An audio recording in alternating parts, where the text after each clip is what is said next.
everyone, welcome back to Wilderness Calling. Today we want to talk about how to preserve eggs. Here at our homestead we've had chickens now for just over almost 2 years now, and last winter our chickens decided that they were going to molt right in the middle of the winter. And so during that time, about 2 months actually, we had hardly any eggs, like 1 egg a day, sometimes none.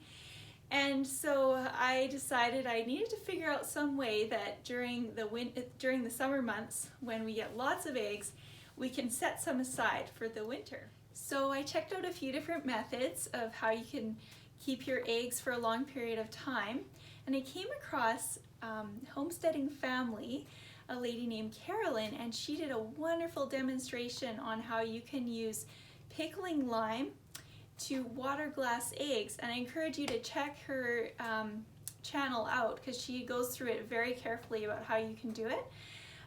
So this is kind of a shout out to her that it worked really well. We tried the water glassing method, and what you use is you use something called pickling lime, and I actually picked this up at Ace Hardware down in the States, and it doesn't come in a very big package. I didn't find anything bigger than this to buy, but you don't use a lot of it, so it will probably last me a while.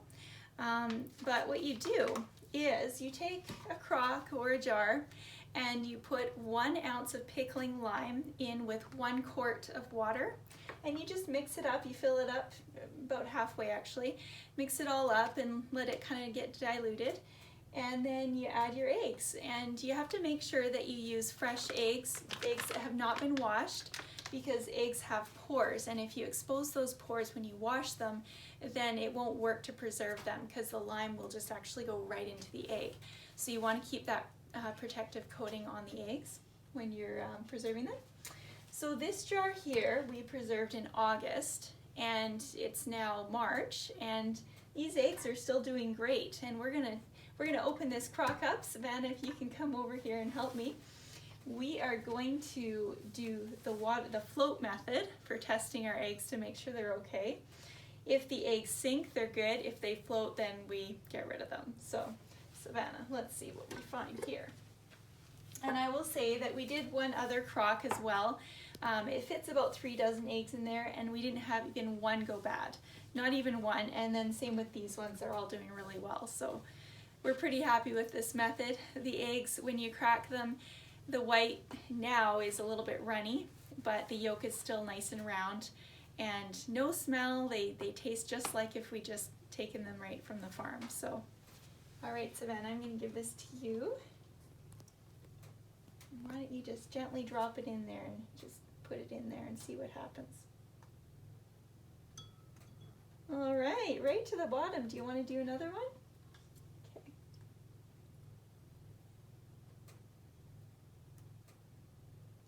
All right, so 2 good eggs. So what you do is once you take them out to use them, you just wash them off, and really it's quite amazing.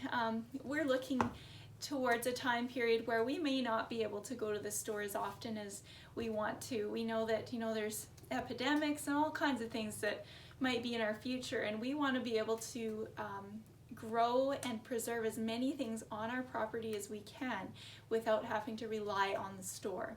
So this is just one of those things. When we have lots of eggs in the summer, we take the nice fresh clean ones and we start compiling some jars of eggs, and we'll be doing this again this year, and we're pretty happy with this method. Thank you, Savannah, for helping me, and thank you for watching.